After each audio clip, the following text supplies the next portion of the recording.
Hi, I'm Kitty May. I am one of those weird, odd 8th grade leaders if you don't know who I am. Tonight we're going to talk about conflict. And the purpose of tonight isn't to tell you to avoid conflict, and it's not to tell you that conflict is bad. The point of tonight is to talk about how to move towards conflict in a healthy way. In fact, it says in the Bible that happy are people who make peace, for they will be called God's children. So we know that moving towards conflict in peace is healthy, all right? And so we've talked about how the world is broken. We talked about that a lot last semester, so hopefully you remember. And the last couple of weeks we talked about dating and relationships. So we know that relationships, at least here in our human world, are broken and they're not perfect. And if we try to make them perfect, then conflict usually arises at some point, causing roadblocks to happen. And they can cause major roadblocks if we let them, if we don't choose to move forward or move towards it. So what is conflict? If I ask you what conflict is, what do you think of? All right. Some of you guys probably think of war or battles or maybe video games, stuff in the news, and other people maybe think of relationships with family or friends or maybe some drama that happened at school. And so there's lots of different types of conflict. And so the purpose of this isn't to say that one type of conflict is worse than the other, but there are a lot of different types. So in the Bible, or not in the Bible, in the dictionary, there are 3 different definitions for conflict. And so the first one is a struggle for power or property or something maybe that you just really want, the colored pencils for a project. And another one is a disagreement between people or a group of people that can cause angry disagreement or angry backlash. And then the third one is a difference or a disagreement between ideas, thoughts, or perspectives that can be basically a difference in feeling. And there's not really, with any of these 3, there's never a clear winner. So whether it's a struggle, a difference, or a disagreement, there's not something that's like, yes, this is the winner. And if there is somebody that's going to be a winner or a side that's the winning side, then that means that the other side needs to submit either by force or by choice, or there needs to be a compromise, a change in what happened. So for example, if I really like Chipotle, which I do, and I really want to go to Chipotle for dinner, and my friend really wants to go to pizza, and we're trying to decide which place to go to, then one person can either submit by force because the other person's like, I'm driving, this is where we're going to Chipotle because it's better. Or it can be by choice, saying, well, let's just go to pizza. We can go to pizza this time. Or a compromise, so saying we're gonna go get both and bring it back to the house and just eat it, okay? So there's a lot of different ways you can approach conflict, and people see it in different ways. Now, I want you to think of somebody in your life who's never had conflict. Okay, that's a trick question. If you thought of somebody, you should ask them, because everybody's had conflict. It's just some people are better at dealing with it right away, and other people choose to avoid it. But that doesn't mean that conflict doesn't exist.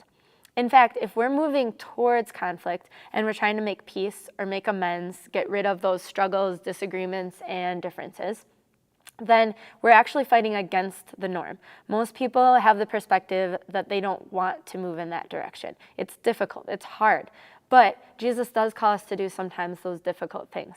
And so in Matthew chapter 5, verse 23 and 24, Jesus actually says, he says, this is how I want you to conduct yourself in these matters. So when he says these matters, he's talking about anything from murder to talking down to somebody to calling somebody a bad name. And he's saying in these matters, if you enter your place of worship, so if you go to pray, to confess, or basically just to talk to God at any time, and you're about to make an offering, so you're about to lay yourself out and be like, hey God, this is what's up, and you suddenly remember a grudge a friend has against you. So you remember this conflict, something that occurred, that's this tension that still exists.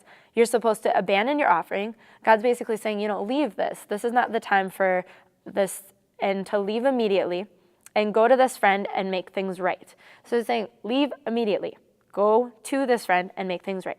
Then and only then come back and work things out with God. So he's saying that if there's any conflict in your life and there's stuff going on, your heart may not be in a place to talk things out or basically to deal with that with God. He knows that conflict's an issue, and so he wants you to go to that, figure it out, and then come to him. All right, so in our relationships, people probably find this conflict in different ways. Some people are probably like, there's no way I have conflict. I get along with everybody. I am usually a happy person, and I don't fight with anybody. But that doesn't mean conflict isn't there. So I want you, if you're one of those people, and a lot of you probably are, I want you to think about maybe a friend or a family member and think about those relationships. Sometimes the people who are closest to us are the most difficult to confront or to move towards conflict. So when you're with those family members or those friends, sometimes it's easy to have a disagreement, and it's like blowing air into a balloon. So a little bit of air in that balloon doesn't seem to matter. You've got that little bit of air. And then you go about your day and you're like, it doesn't matter because we know we love each other, so there we go. And then something else happens and you just get in a fight and you say something that you don't mean, and more air into the balloon. And then you continue on and you're talking, and these little conflicts keep building up. So eventually, all these little conflicts become a bigger conflict, and your balloon is fully blown up. And it's at that situation where you never know the time and place, but your balloon can explode, and it affects all the people around you. It affects your relationship with God, and it can cause really intense emotions. Like, that was very stressful for me. And so it causes a lot of other hurt that you have to deal with and get through. So that could be your situation. Another situation could be, well, there's people that I don't know that create conflict or say things to me, and it creates this tension, but I don't know them, so it doesn't bother me. And so you continue on throughout your days, and you keep pushing that back, and you keep sitting on it. You keep blowing up your balloon and saying, it doesn't matter. It doesn't bother me. But when that happens, your feelings, your ideas, your thoughts, those things just aren't being heard. And so the balloon gets bigger, and maybe you start gossiping, or it causes tension between how you talk to people. And it just creates a bigger situation until eventually it pops, like we just demonstrated. So you may be asking, well, how do we approach conflict then? Do we just go up to the person and say, we have conflict? Then that person would probably stare at you and then walk away, and that would be weird. So when you go up to this person, you probably want some plan of action. Now, Jesus says, he says, go immediately, and he says, go to this person. And so when you do this, there is this method called name it and claim it. It means that you name the action and the situation, and then you claim the emotion, what you're feeling in that.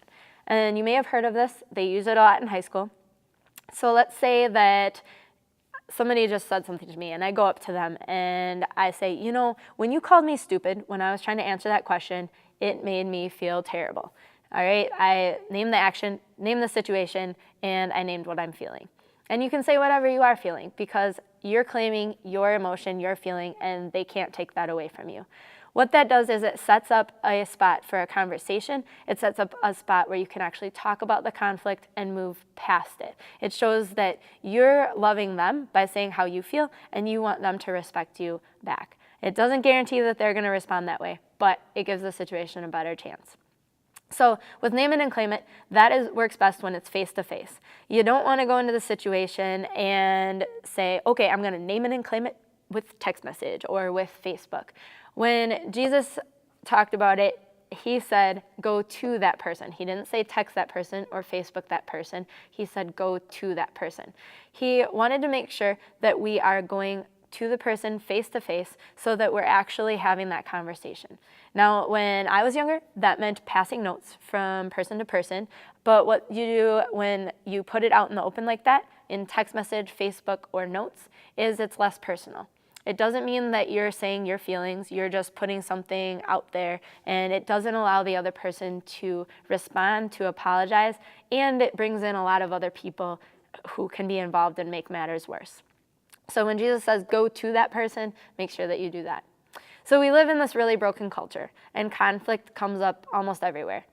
But as we do that, we want to make sure that we are taking a step back and we're seeking God and trying to figure out where God's moving us to work in those conflicts, making sure that we're moving towards those conflicts with love to try to fix them and to try to say how we're feeling and address the situation.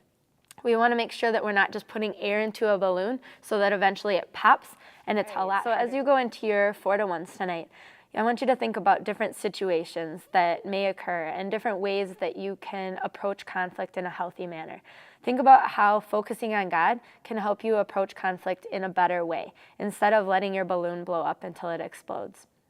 And then finally, think about those situations where you're letting your balloon blow up instead of actually approaching the conflict and working at it in a healthy way. You're letting your balloon fill up until it pops.